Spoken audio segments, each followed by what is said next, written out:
యోబు గ్రంథం 22వ అధ్యాయం 21వ వచనాన్ని చూడగలిగితే పిల్లరా, 22వ అధ్యాయం యోబు గ్రంథం 21వ వచనంలో, ఆయనతో సహవాసము చేసిన ఎడల నీకు సమాధానము కలుగును, అలాగున నీకు మేలు కలుగును. దేవునికి స్తోత్రం.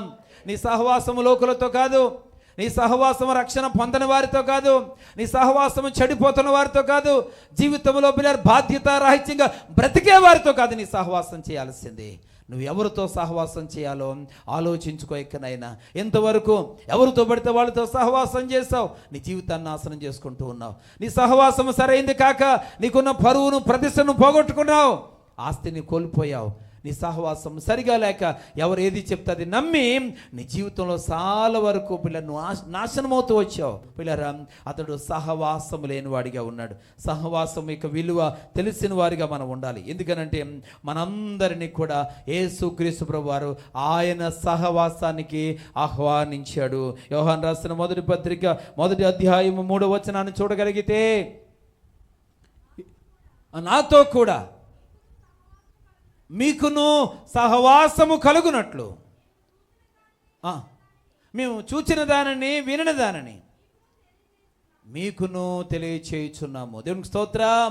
పిల్లరా, మాతో కూడా మీకును సహవాసము కలుగునట్లుగా ఇదిగో మిమ్మల్ని అందరినీ కూడా ఈ సహవాసంలోనికి ఆహ్వానిస్తూ ఉన్నాం. ఇది ఎవరి సహవాసం అనంటే యేసుక్రీస్తు ప్రభుల వారితో సహవాసం ఇది. హల్లెలూయా. పిల్లరా, ఈ లోకంలో సహవాసాలు అన్ని కూడా నిన్ను మోసం చేస్తాయని, నిన్ను దాగా చేస్తాయని దేవుడు పిల్లరా ఆయన సహవాసానికి నిన్ను పిలిచాడు. దేవునికి స్తోత్రం. ఈరోజు సంఘము అనేది ఒక ప్రత్యేకమైంది. ఇది క్రీస్తు యొక్క శరీరానికి సాదృశ్యంగా ఉంది. ఈరోజు ఈ సంఘముతో నువ్వు సహవాసం చేయాలా? పిల్లరా, మెల్లగా వచ్చి మౌనంగా కూర్చొని ఆమేన్ అనగానే సైలెంట్గా వెళ్ళిపోతే అది విశ్వాసికి ఉండాల్సిన పద్ధతి కాదు. దేవునికి స్తోత్రం. పిల్లరా, ఒక 10 నిమిషాలు ముందుగా వచ్చిన వారితో క్షేమంగా ఉన్నారా, బాగున్నారా, మీ బలహీనతలు ఏంటి, మీ భర్త ఏంటి, మీ కుటుంబ సభ్యులు ఎలా ఉన్నారు, కొంచెం సేపు మాట్లాడే ప్రయత్నం చేయవచ్చు. ముందుగా వచ్చి అయిపోయిన తర్వాత ఒక 5 నిమిషాలు ఉండి ఎవరైనా కష్టంలో ఉన్నారా, శ్రమలో ఉన్నారా, నూతనంగా వచ్చారా, వీళ్ళారు ఎవరి ద్వారానో నీకు పలానా వాళ్ళకి బాగోలేదని తెలిసిందా, ఒక్క మాట ఆగి పలకరించి మీకోసం ప్రార్థన చేస్తా, వాళ్ళు బాధను అడిగి ఎలా ఉన్నారని అడిగిపోతే అది సహవాసమిక విలువ తెలిసిన వారి లక్షణం. అది నీ బతుకు చెడ ఎన్ని సంవత్సరాలైనా పిల్లరా నువ్వు సహవాసం చేయడం నేర్చుకోలేకపోయావు. పిల్లరా, అది నీకు అబ్బలేదు, చివరికి ఒంటరి బతుకు బతికే పరిస్థితి వస్తుంది. జాగ్రత్త. ప్రియ దేవుని బిడ్డలారా, వాడు సహవాసం లేనివాడిగా పడున్నాడు అక్కడ. పిల్లరా, అతడు బహుకాలము నుంచి అచ్చట పడి ఉన్నాడని ఎందుకు పడి ఉండాల్సి వచ్చింది? పిల్లరా, ఈరోజు ఆత్మీయ సహవాసంలో ఉన్న వారితో ఏకీభవించగలిగితే పిల్లల ఆత్మీయ సహవాసము ఖచ్చితంగా స్పందించి సరైన సమయంలో సరైన విధంగా నీకు సహకరిస్తుంది. దేవునికి స్తోత్రం. పిల్లరా, ఎవరైనా నీకు సహకరించడం లేదనంటే అది నీ లోపం. నువ్వు కలవవు, ఎవరిని కలుపుకోవు. దేవునికి స్తోత్రం. పిల్లరా, ఎవరైనా చూడండి, సహవాసం అనేది బలపరచబడాలనంటే ప్రేమ అనేది ఉండాలి. ప్రేమలో ఉన్న లక్షణం ఏంటంటే ఇచ్చుకోవడం, పుచ్చుకోవడం. చెప్పండి, ఇచ్చుకోవడం, పుచ్చుకోవడం. పిల్లలు ఇవ్వాలా, తీసుకోవాలా? దేవునికి స్తోత్రం. ఇవ్వగలగాలి, తీసుకోగలగాలి. అంటే ఇవ్వడం తీసుకోవడం అంటే వంతు కొంత చెల్లించమనడం కాదు, కాదండి. పిల్లరా, కొన్ని సందర్భాలలో ఎవరైనా మనకి ఏదైనా చేశారనుకోండి, ఏదో ఒక రూపంలో తిరిగి వాళ్ళకి ఇచ్చేయాలన్నమాట. ఏదో ఒక రూపంలో వాళ్ళకి తిరిగి ఇచ్చేయాల.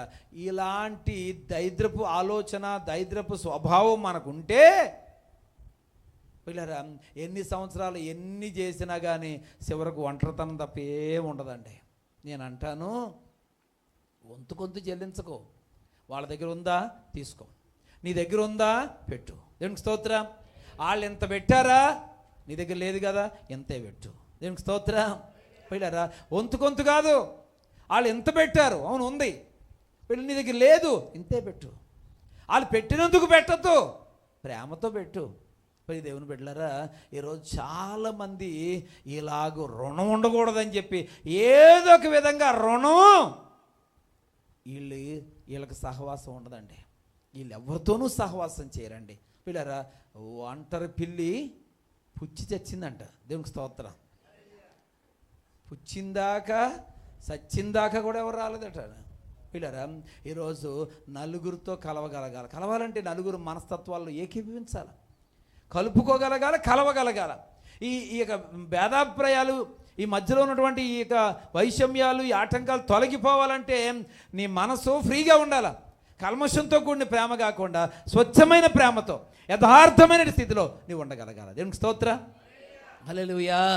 పిల్లరా, దెప్పిపోటు మాటలు, అప్పటికప్పటికే రోషం, కోప్పడిపోవడం, ఆవేశపడిపోవడం ఇది కరెక్ట్ కాదు. పిల్లరా, నువ్వు సహనాన్ని కలిగి ఉండాలా.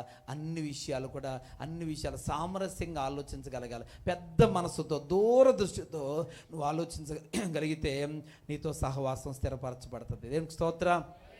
కనుక అక్కడ వాళ్ళు ఎలా ఉన్నారని అంటే, అతను ఎలా ఉన్నాడంటే సహవాసం లేనివాడిగా ఉన్నాడు. దేవునికి స్తోత్రం. హల్లెలూయా. ఈ లోకంలో ఉన్నటువంటి మనుషులతో సహవాసం చేస్తున్నామేమో, నేను వాడుకొని వదిలేస్తారు. జాగ్రత్త. దేవునితో సహవాసం చేయి. దైవ సంఘముతో, దేవుని ఏర్పాటు చేసుకున్న సంఘ బిడ్డలతో సహవాసం చేయి. దేవునికి స్తోత్రం. కొందరు ఇంకా కొత్త సంగతి, ఒక అద్భుతమైన విషయం ఏంటంటే, వాళ్ళు ఎలా ఉంటారంటే, నేను ఎవ్వరికి ఏమీ ఇవ్వను, నేను ఎవరికాడ ఏమీ ఆశించను. ఇదేదో పెద్ద చాలా గొప్పగా మాట్లాడుకుంటారు వీళ్ళు. ఎవరిని నేనేది తీసుకోను, నాది ఏది ఎవరికి ఇవ్వను. ఇలాంటి మాటలు మాట్లాడేవారు వీళ్ళు మేము ఎంత గొప్పవాళ్ళమో అనుకుంటారు. నేను అంటాను, వాళ్ళంత దరిద్రులు మరొకరు లేరు. దేవునికి స్తోత్రం. నీ దగ్గర ఉన్నది ఇవ్వు. పిల్లరా, ఎవరన్నా ఏమనైతే తీసుకో. దేవునికి స్తోత్రం. హల్లెలూయా.